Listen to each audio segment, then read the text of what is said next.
Hi friends, నేను మీ ఆసిఫ్ని. మిత్రులారా, ఈరోజు చేయబోయే వీడియో ఏంటంటే బ్లూ స్టార్ ఏసీ కూలింగ్ రావట్లేదు అని కస్టమర్ కాల్ చేయడం జరిగింది. వచ్చి నేను చెక్ చేస్తే ఏమవుతుందంటే కంప్రెసర్ ఇక చూడండి, ఇక్కడ నేను చేయబెట్టాను, ఇక్కడ ఓవర్ హీట్ అవుతుంది. ఈ హీట్ అనేది ఎండల వల్ల కూడా హీట్ అవుతుంది మిత్రులారా. ప్రాబ్లం ఏంటంటే రీసెంట్గా ఒక 3-4 రోజుల క్రితం ఒక 2-3 టెక్నీషియన్స్ వచ్చి రన్నింగ్ కెపాసిటర్ పోయిందండి అని చెప్పేసి రన్నింగ్ కెపాసిటర్ మార్చారంట.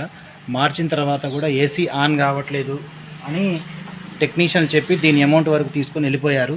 ఇప్పుడు నేను లోపల కూడా ఒకసారి ఇండోర్ నేను చూపిస్తాను ఎట్లుందో పరిస్థితి.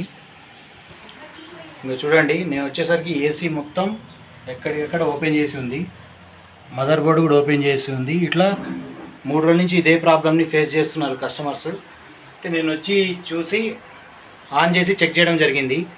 అయితే దీనికి ప్రాబ్లం వచ్చేసి ఏ కంప్లైంట్, మదర్ బోర్డు పోయిందండి, కొత్త మదర్ బోర్డు తేవాలి అని చెప్పేసి కూడా టెక్నీషియన్స్ చెప్పారంట.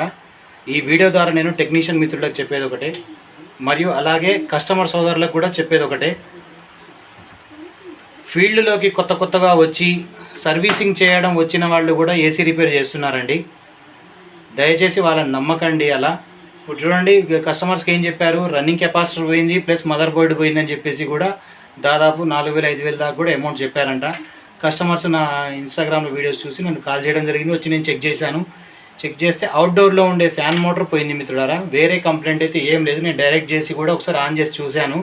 కంప్రెసర్ యాంప్స్ మంచిగా ఉంది, వోల్టేజ్ మంచిగా ఉంది. ఇంకో విషయం ఏంటంటే టెక్నీషియన్ మిత్రులకు చెప్పేదంటే, దయచేసి ఎవరైనా మెకానిక్ ఇంటికి వచ్చినప్పుడు ఫస్ట్ ఏసీని ఒక అర్ధగంట రన్నింగ్ చేసి మాత్రం చూసుకోండి. ఏదో తెలియకుండా 5 నిమిషాల కోసం వేరే కస్టమర్ కాల్ చేశారని చెప్పేసి హడావుడిగా చేసి మాత్రం వెళ్ళిపోకండి. అలా కస్టమర్ చేయడం వల్ల అందరి మెకానిక్లు కూడా మాట వస్తుంది, ఏ మెకానిక్ కూడా సరిగా లేడు, పని రాదు అని చెప్పేసి చాలామంది చెప్తుంటారు. దయచేసి టెక్నీషియన్ మిత్రులందరూ గమనించండి. Okay, right. Thank you friends.